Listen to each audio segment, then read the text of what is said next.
డాక్టర్గా వచ్చి దీప బిడ్డను సుమిత్రను కాపాడిన సౌందర్య. ఇంతకు ఏం జరిగింది? అసలు డాక్టర్గా వచ్చి దీప బిడ్డను సుమిత్రను సౌందర్య ఎలా కాపాడుతుంది? ఇదంతా కూడా వీడియోలో చూసి తెలుసుకునేద్దాం. కార్తీక దీపం రాబోయే ఎపిసోడ్స్లో ఏం జరగబోతుందో ముందుగా తెలుసుకోవాలి అనుకుంటే వీడియోని లైక్ చేసి ఛానల్ని సబ్స్క్రైబ్ చేసుకోండి. మొత్తం మీరు చూసుకున్నట్లయితే ఇంకా దశరథకు మొత్తం విషయం చెప్పేస్తాడు కార్తీకు. ఇటు దాసు ఇంకా దీపే తన కన్న కూతురని తెలియడంతో దశరథు ఆనందానికి అవధులు ఉండవు. ఇంకా జరిగిన విషయం, అసలు నువ్వు నా దగ్గర ఎందుకు ఈ నిజాన్ని దాచిపెట్టావరా అంటూ కార్తీక్ మీద చాలా కోపం చూపిస్తాడు. అది కాదు మామయ్య అని చెప్పాను, కానీ ఇంకేం చెప్పొద్దురా, నువ్వు ఏం చెప్పినా నేను వినను. ఇన్ని రోజులు జోష్న ఆడిన నాటకాలన్నీ కూడా ఎందుకు ఆడుతుందో, ఎన్నికిన్ని డ్రామాలు వేస్తుందో అన్నీ నాకు తెలిసాయి. నా మనవరాలని, నా కూతుర్ని ప్రాణాలు తీయాలని చూస్తుందా, నా భార్య ప్రాణాలు తీయాలని చూస్తుందా, చివరికి కన్న తండ్రి అని తెలిసిన దాసు ప్రాణాలు తీయడానికి కూడా వెనకడలేదు. ఆస్తి కోసం ఎంత దారుణంగా దిగజారిపోతారా? ఎవ్వరాపినా నేను ఆగను కార్తీక్. ఇప్పుడు నువ్వు నన్ను ఆపాలని చూసినా కానీ నా మీద ఒట్టే, జోష్నకు తగిన శిక్ష పడాల్సిందే అంటూ దశరథ్ అయితే దీపను తీసుకుని గబ్బగబ్బా కార్ దగ్గరికి వచ్చేస్తాడు. నేను చెప్పేది విను మామయ్య అనగానే ఇంకా నువ్వేం చెప్పద్దు, మాట్లాడకుండా కారు ఎక్కువ అనేసరికి ఇంకా కార్తీకు దాసు ఇద్దరు కూడా కారు ఎక్కుతారు. ఎక్కేసేసరికి కార్తీకు కారు నేను తీస్తాను మామయ్య అనగానే నువ్వేం మాట్లాడద్దు. సరాసరి తన స్నేహితుడు ఐజీకి కాల్ చేస్తాడు. కాల్ చేసి అర్జెంటుగా మా ఇంటికి పోలీసుల్ని పంపించరా అని చెప్పాను, కానీ ఎందుకురా అని చెప్పనేసరికి పోలీసుల్ని పంపించరా, నేను అంతా వివరంగా చెప్తాను అని చెప్పి ఇంకా ఇంటికి పోలీసుల్ని పంపిస్తారు. పోలీసుల్ని పంపించేసరికి దీపను తీసుకుని దశరథు, దాసు, కార్తీకు మొత్తం ముగ్గురు కూడా ఇంటికి వస్తారు. ఎక్కడికి వెళ్ళావు దశరథ, ఉదయం నుంచి కనిపించట్లేదు అని చెప్పాను, కానీ పని మీద బయటికి వెళ్ళాను నాన్న అని చెప్పనేసరికి వచ్చి అమ్మ దీప ఇలా కూర్చో అని చెప్పి దీపను తన పక్కన కూర్చోబెట్టుకుని హాల్లో సోఫాలో కూర్చుంటాడు.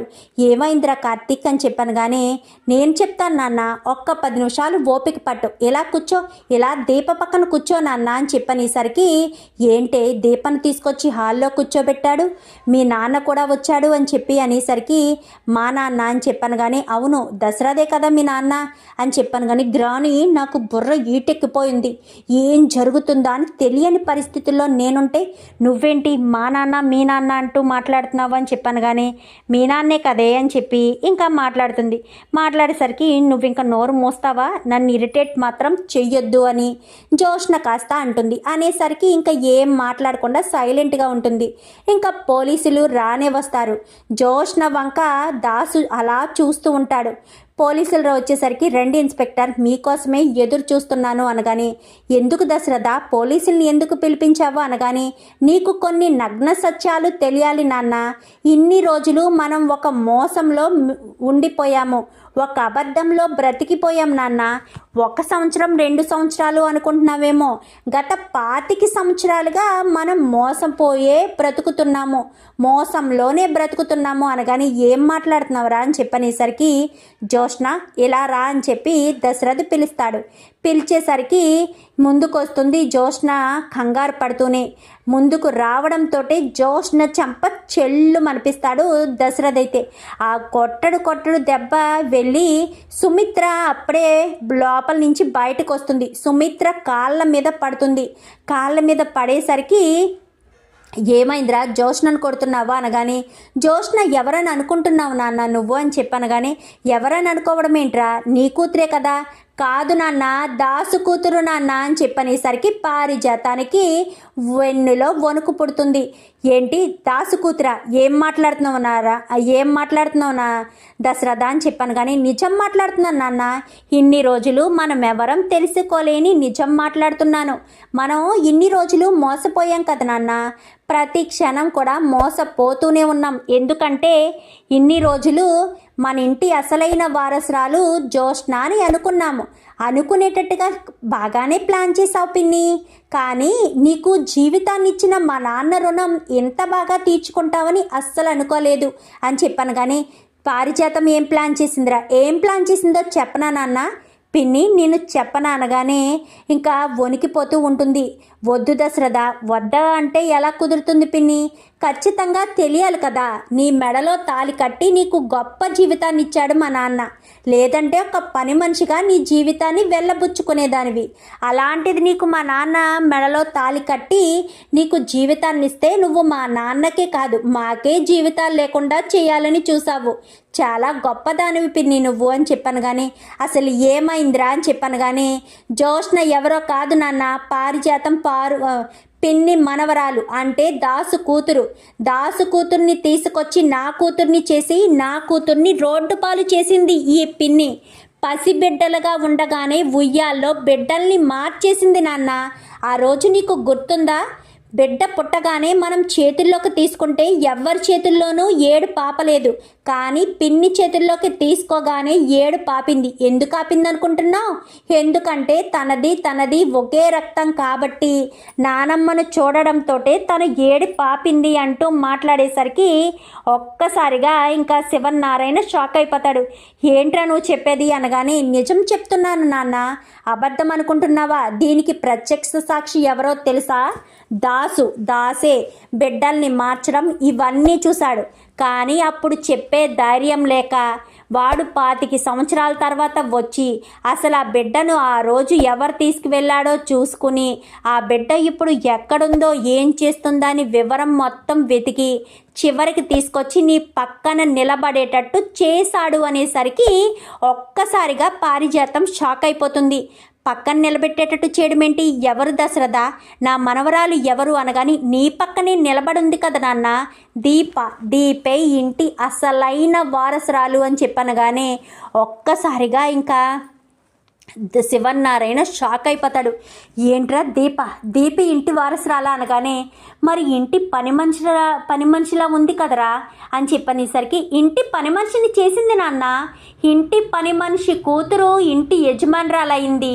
ఇంటి యజమానురాలుగా ఉండవలసిన నా కూతురు పని మనిషిని చేసి ఆడుకుంది నీ మనవరాలు కానీ మనవరాలు ఈ జోష్న అంటూ మాట్లాడేసరికి, ఎంత పని చేసావా అంటూ చెంప పగల కొడతాడు పారిజాతానికి. నన్ను క్షమించండి అంటూ కాళ్ళు పట్టుకుంటుంది. ఇప్పుడు క్షమించమని అడుగుతున్నావా? ఇంకెందుకు పిన్ని, నా భార్య ప్రాణాలు కూడా తీసేసిన తర్వాత క్షమాపణ అడగవలసింది. అయినా మీరు క్షమాపణ అడిగే మనసులేనా మీవి? అసలు మీకు ఈ ఇంటి ఉప్పు తింటున్నారు, కొంచెమైనా విశ్వాసం ఉందా? నీకు బ్రతుకునిచ్చాడు మా నాన్న, ఏదైనా విశ్వాసం ఉందా? కొంచెం కాకపోతే కొంచెమైనా విశ్వాసం ఉండాలి పిన్ని. డబ్బు ఆస్తి అంతస్తు కాదు మనుషుల్ని నిలబెట్టేది, ప్రేమ అనురాగాలు. ఎప్పుడు కూడా జోష్న నా కూతురు అన్నట్టు ఏ రోజు ప్రవర్తించలేదు. తన పొగరు, తన మాట తీరు, తను చేసే ప్రతి ఒక్క పని కూడా ఇది నా కూతురేనా అని ఒక్కసారి అనుమానం రాలేదు. జోష్న చేసే ప్రతి పని వెనక ఏదో తప్పు కనబడుతూనే ఉంది. ఆ రోజు దీపను శౌర్యను ఇద్దరినీ కూడా అంతం చేయాలని చూసింది జోష్నే నాన్న. కానీ ఆ రోజు కార్తీక్ కాపాడాడు. దీప ఇంటికొచ్చి జోష్న చెంప పగలగొట్టింది. అంతెందుకు, నన్ను ఎవరో షూట్ చేయబోయారు కదా, ఆ షూట్ చేయించాలనుకున్నది ఎవరో చెప్పనా? జోష్న. సత్తిపండు అని చెప్పనేసరికి సత్తిపండు కాస్త వస్తాడు. అవును సార్, జోష్న మేడం చెప్తేనే నేను దశరథ్ గారిని షూట్ చేశాను అని చెప్తాడు. చెప్పేసేసరికి జోష్నకు చెమటలు ఆగవు. ఎందుకంటే ఒకదాని తర్వాత ఒకటి తప్పులన్నీ బయట పడిపోతున్నాయి కదా. ఇంకా అలా పడిపోయేసరికి జోష్నకు ఏం చేయాలో అర్థం కాదు. ఏంటి ఇన్స్పెక్టర్ ఇంకా చూస్తున్నారు?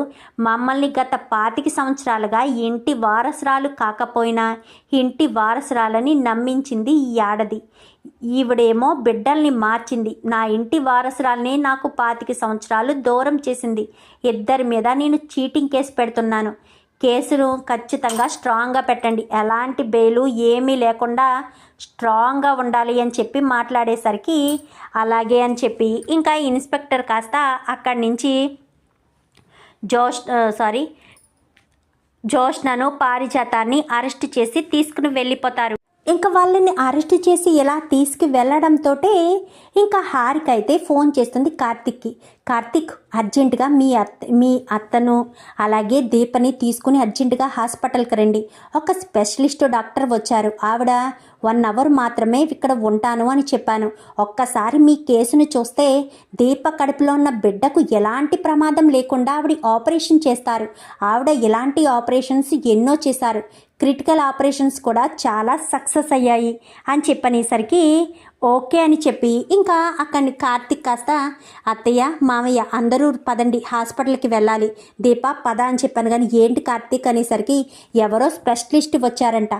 ఇప్పుడు తనవి ఒకసారి టెస్ట్ చేసి చూస్తే ఓకే అనుకుంటే ఇప్పుడే ఆపరేషన్ చేస్తారంట. అప్పుడు దీప కడుపులో ఉన్న బిడ్డకు కూడా ఏ ప్రమాదం జరగదు అని చెప్పారు అనేసరికి ఓకే అని చెప్పి ఇంకా అక్కడి నుంచి కాస్త వెళ్ళిపోతారు.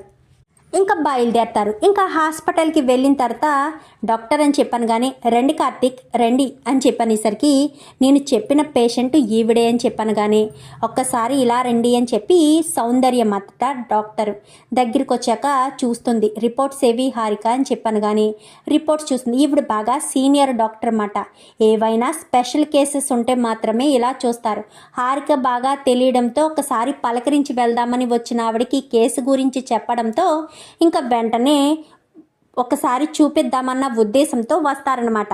ఇంకో చూసేసరికి ఇంకా డీటెయిల్స్ అన్నీ కూడా చూడడంతో ఇంకా అవన్నీ చూసి ఓకే ఆపరేషన్ చేయొచ్చు. మరి దీప రిపోర్ట్స్ అనగానే ఇవిగో అనేసరికి బేబీ 4th మంత్ కదా అని చెప్పాను. కానీ అవును మేడం అని చెప్పనేసరికి 4th మంత్ బేబీ అయితే అంత ఎఫెక్ట్ ఉండదు, తను ఆ బేబీని కాపాడుకోగలదు. నేను ఇంకా 8th మంత్ బేబీ ఏమో మాట ఇచ్చాను, అనవసరంగా ఇబ్బంది పడాల్సిన పరిస్థితి వస్తుందేమో అనుకున్నాను. నో ప్రాబ్లం, ఏం కాదు. ఇలాంటి కేసులు నేను చాలా సాల్వ్ చేశాను, ఏం ప్రాబ్లం లేదు. ఆపరేషన్కి రెడీ చేస్తావా హారిక? నేను నైట్ ఫ్లైట్కి బయలుదేరతాను అని చెప్పాను. కానీ ఓకే మేడం, ఒక్క half an hour madam, half an అవర్లో మొత్తం రెడీ చేసేస్తాను అనేసరికి ఇంకా కార్తీక్ దీపకు చాలా సంతోషం అనిపిస్తుంది. బావా అనగానే చూసావా కార్తీక్, నువ్వేదో జరుగుతుందని భయపడ్డావు, ఇప్పుడు చూసావా ఏం కాలేదు, ఎలాంటి టెన్షన్ పడవలసిన అవసరం లేదు. నువ్వెందుకు ఇలాంటి టెన్షన్లన్నీ పడుతున్నావో చెప్పు. ఏ టెన్షన్ పడకుండా కూల్గా ఉంటే అంతా మంచి జరుగుతుంది అని చెప్పి ఇంకా చెప్తారు. చెప్పేసేసరికి సరే అని ఇంకా అంతా కూడా నార్మల్గానే కార్తీక్ దీప అంతా కూడా ఉంటారు. ఉన్న తర్వాత దీప సుమిత్ర గారు రండి అని చెప్పి వెళ్ళి ఆపరేషన్ థియేటర్లోకి తీసుకువెళ్ళేటప్పుడు మొత్తం గ్రీన్ కలర్ క్లాత్ అది మార్చేస్తారు కదా. సో క్లాత్ అది మార్చేసిన తర్వాత వెళ్ళొస్తాను బావా అని చెప్పాను. కానీ నీకేం కాదు, క్షేమంగా వెళ్ళిరా, అత్త నీ కూతురే నీ ప్రాణాలు కాపాడుతుంది, నువ్వు టెన్షన్ పడొద్దత్తా అనగాని నాకెందుకురా టెన్షను, నా కూతురు నా ప్రాణాలు కాపాడుతుందని నాకు తెలుసు, కానీ జోష్న కాపాడుతుంది అనుకున్నాను. కానీ జోష్న మీద మీ మామయ్యకి నమ్మకం లేదు. ఎప్పుడు మీ మామయ్య కళ్ళల్లో ఆ నమ్మకాన్ని నేను చూడలేదు. ఎప్పుడైతే దీపే ఇంటి వారసురాలు అన్న విషయం తెలిసిందో అప్పుడు మీ మామయ్య కళ్ళల్లో నేను బ్రతుకుతాను అనే నమ్మకం కొట్టొచ్చినట్టు కనిపిస్తుంది. మీ నమ్మకం, మీ ప్రేమ, నా కూతురు తనకి జన్మనిచ్చిన తల్లి రుణం తీర్చుకోవడానికి ఇది గొప్ప అవకాశంగా భావించి నా ప్రాణాలు కాపాడడానికి ఎంత ప్రయత్నం చేస్తున్నప్పుడు నేనెందుకు బాధపడాలి? అందుకే నేను ఏమాత్రం టెన్షన్ పడడం లేదు అని చెప్పి ఇంకా చెప్పేసేసరికి సరే అని చెప్పి ఇంకా అంతా కూడా కూల్గా ఉంటారు. ఇంకా ఆపరేషన్ థియేటర్లోకి తీసుకువెళ్ళేసరికి ఇంకా ఆపరేషన్ అయితే చేయడం మొదలు పెడతారు. చేస్తూ సుమారు 4 గంటల వరకు అవుతుంది. బయట ఉన్న కార్తీక్ టెన్షన్ పడతాడు. కానీ 4th మంత్ బిడ్డ దీప తట్టుకోగలదా? ఎమోషనల్ అయితే ఏదైనా జరిగితే. కానీ ఇటు తాతయ్య, అమ్మ అందరూ కూడా బిడ్డ మీద పంచప్రాణాలు పెట్టుకున్నారు. కడుపులో ఉన్న బిడ్డకు ఏ ప్రమాదం జరగకూడదని, డెలివరీ కూడా చక్కగా జరగాలని ఆశలు పెంచుకున్నారు. ఈలోపుగానే అత్తకు ఇలాంటి పరిస్థితి వచ్చింది. ఇలాంటి పరిస్థితి రావడంతోనే ఇప్పుడు అత్తను మనం కాపాడుకోవడానికి ఇలాంటి ప్రయత్నం చేస్తున్నాము. భగవంతుడా, నా భార్యకు, కడుపులోని బిడ్డకు, మా అత్తకు ఎవ్వరికి ఏ ప్రమాదం జరగకుండా నువ్వే చూడాలి స్వామి అని ఇంకా కార్తీక్ అయితే తన మనసులోనే ప్రార్థన చేసుకుంటాడు. ఇంకా దశరథ్ అయితే ఏంటి కార్తీక్ ఏం ఆలోచిస్తున్నావు అనగాని ఏమీ లేదు మామయ్య, దీప కడుపులోని బిడ్డ గురించే నా ఆలోచనంతా. డాక్టర్ చెప్పారు, కానీ నా భయం నాకు ఉంటుంది కదా. ముందు అదే డాక్టర్ చెప్పారు బిడ్డను వదిలేసుకోవాలి, బిడ్డ ప్రాణాలు పోతాయి అని చెప్పింది ఆ డాక్టరే. ఇప్పుడు అదే డాక్టర్ బిడ్డ ప్రాణాలు కాపాడతాము అని చెప్తున్నారు. ఏది నమ్మాలో ఏది నమ్మకూడదో ఏమీ తెలియడం లేదు మామయ్య అంటూ మాట్లాడేసరికి సరే అని ఇంకా అంతా కూడా ఇంకా టెన్షన్ పడుతూ ఉండగానే ఇంకా ఆపరేషన్ థియేటర్లోంచి డాక్టర్ సౌందర్య, హారిక ఇద్దరు కూడా బయటకు వస్తారు. బయటకు వచ్చి నిలబడతారు. డాక్టర్, ఏమైంది, ఏం జరిగింది, మీరెందుకు అంత డల్గా ఉన్నారు, చెప్పండి డాక్టర్, ఆపరేషన్ ఓకేనా చెప్పండి డాక్టర్ అంటూ మాట్లాడేసరికి అది అని చెప్పి ఇంకా టెన్షన్ పడుతూ ఉండగానే ఆపరేషన్ ఓకే, సక్సెస్ అయింది అని చెప్పనగానే ఒక్కసారిగా సంతోషపడిపోతారు. వాళ్ళ ఆనందానికి అవధులు ఉండవు. వాళ్ళు ఎంతలా సంబరపడిపోతారు అంటే ఇంకా దీపకు, ఇటు సుమిత్రకు, కడుపులో ఉన్న బిడ్డకు ఎలాంటి ప్రమాదం లేదని తెగ సంబరపడిపోతూ ఆనందాలు మామూలుగా వెల్లువెరువు. ఇంకా ఆపరేషన్ అంటే హాస్పిటల్లో ఉన్న వాళ్ళందరికీ కూడా ఇంకా దశరథ్ అయితే స్వీట్లు పంచిపెట్టేస్తాడు. తన సంతోషం మామూలుగా ఉండదు. ఇంకా దీపే తన మనవరాలన్న విషయం తెలియడం, ఇది అంతా కూడా చాలా సంబరపడతారు. ఇంకా జైలుకి వెళ్ళిన జోష్న, పారిజాతం మాత్రం నువ్వు నా మనవరాలువేనా అని చెప్పాను, కానీ ముందు నుంచి అదే చెప్తున్నాను కదా గ్రాని, నా మాట నువ్వు వినిపించుకున్నావా అనగానే దీపే ఆ ఇంటి వారసురాలన్న విషయం నీకు తెలుసా అనగానే నాకు తెలుసు, అందుకే దీప ప్రాణాలు తీయాలని ప్రయత్నించాను అని చెప్పనేసరికి ఒక్కసారిగా షాక్ అవుతుంది. అంటే నీకు తెలిసే నాకు చెప్పలేదా అని చెప్పి అంటూ ఉండగానే ఈలోపు స్వీట్లు తీసుకుని దాసు పోలీస్ స్టేషన్కి వస్తాడు.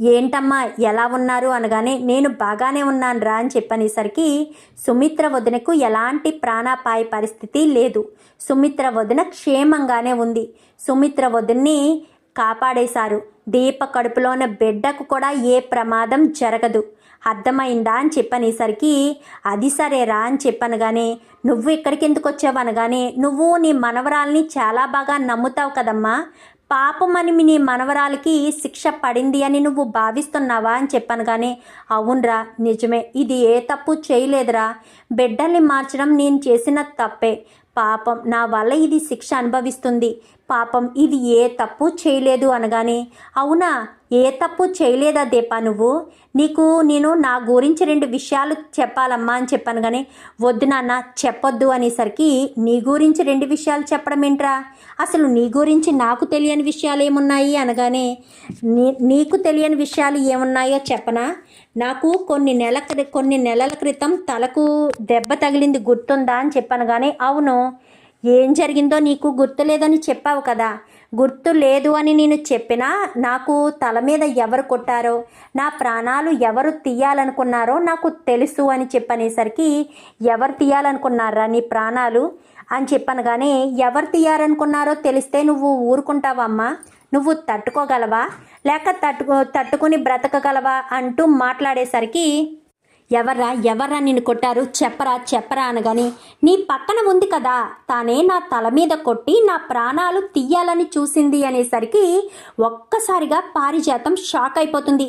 ఏంటి, ఏం మాట్లాడుతున్నావురా, నీ ప్రాణాలు తీయాలనుకున్నది జోష్ననా అని చెప్పాను. కానీ అవునమ్మా, నా ప్రాణాలు తీస్తే ఇంకా నిజం ఎప్పటికీ బయటికి రాదు అని జోష్నే నా ప్రాణాలు తీయాలని చూసింది. ఇప్పుడు చెప్పమ్మా, ఇప్పుడు ఏం చేస్తావు, ఇప్పుడు ఏం మాట్లాడతావు చెప్పమ్మా అని చెప్పనేసరికి జోష్న ప్రాణాలు తీస్తే ఇన్ని రోజులు నాకు చెప్పకుండా ఎందుకున్నావురా అంటూ మాట్లాడడంతో చెప్తే నువ్వు జోష్నని ఏం చేస్తావో అని చెప్పకుండా ఊరుకున్నాను.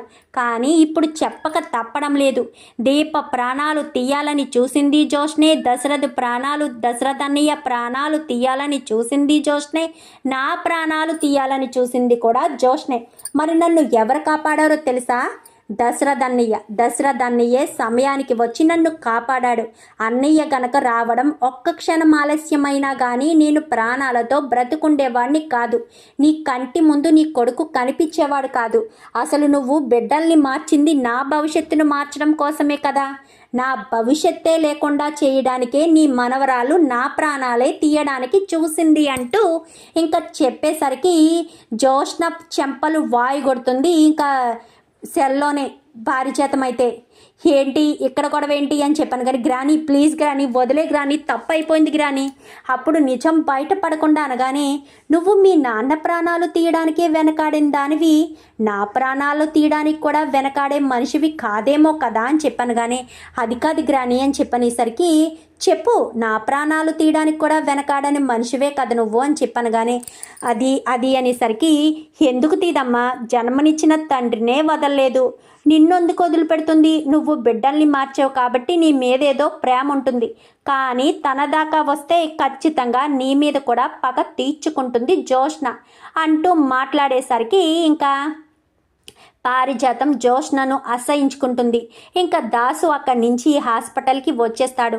సుమిత్ర దశరథు ఇద్దరు కూడా సుమిత్ర ఇటు దీపని ఇద్దరిని కూడా వార్డుకి తరలించేసరికి అమ్మ దీప అని చెప్పాను కానీ అమ్మ అని చెప్పనేసరికి నిన్ను నేను కన్నానే తప్ప నిన్ను పెంచలేదు, పొత్తిళ్ళలోకి తీసుకోలేదు, నా చనుపాలు కూడా నీకు ఎప్పుడూ పట్టలేదు. కానీ నువ్వు నా రుణం తీర్చుకోవడానికి ఈ రకంగా నీ కడుపులోని బిడ్డను సైతం త్యాగం చేయడానికి కూడా సిద్ధపడ్డావు. సమయానికి డాక్టర్ గారు రావడం వల్లే నీ కడుపులోని బిడ్డకు ఏ ప్రమాదం జరగలేదు. లేదంటే నీ కడుపులోని బిడ్డకు ప్రమాదం జరుగుండేది కదా. అప్పుడు నీ బిడ్డను మనం అందరం వదులుకోవాల్సిన పరిస్థితి వచ్చేది కదా అనగానే మంచి వాళ్ళకంతా మంచి జరుగుతుంది సుమిత్ర గారు. దీప తన బిడ్డను సైతం వదులుకోవడానికి సిద్ధపడింది కాబట్టే బిడ్డను దీప నుంచి దూరం చెయ్యకూడదని ఆ దేవుడే సౌందర్య గారిని ఈ రూపంలో పంపించారు అంటూ హారిక చెప్పేసరికి నన్ను అంత గొప్పదాన్ని చేయకండి, నా డ్యూటీ నేను చేశాను. ఏమో సమయానికి దేవుడు ఇక్కడికి పంపించడం వల్లే దీప కడుపులోని బిడ్డను నేను కాపాడగలిగాను. ఇది నా బాధ్యతగానే నేను చూస్తానే తప్ప దీన్ని నేను వేరేలా అనుకోను అంటూ చెప్పేసరికి చాలా థ్యాంక్స్ డాక్టర్ అని చెప్పాను కానీ నేనే మీకు థ్యాంక్స్ చెప్పాలి అంటూ ఇంకా కృతజ్ఞతలు చెప్పుకునేసరికి చాలా సంబరపడిపోతారు. ఇంకా అంత సంతోషపడుతూ చాలా హ్యాపీగా అయితే ఉంటారు.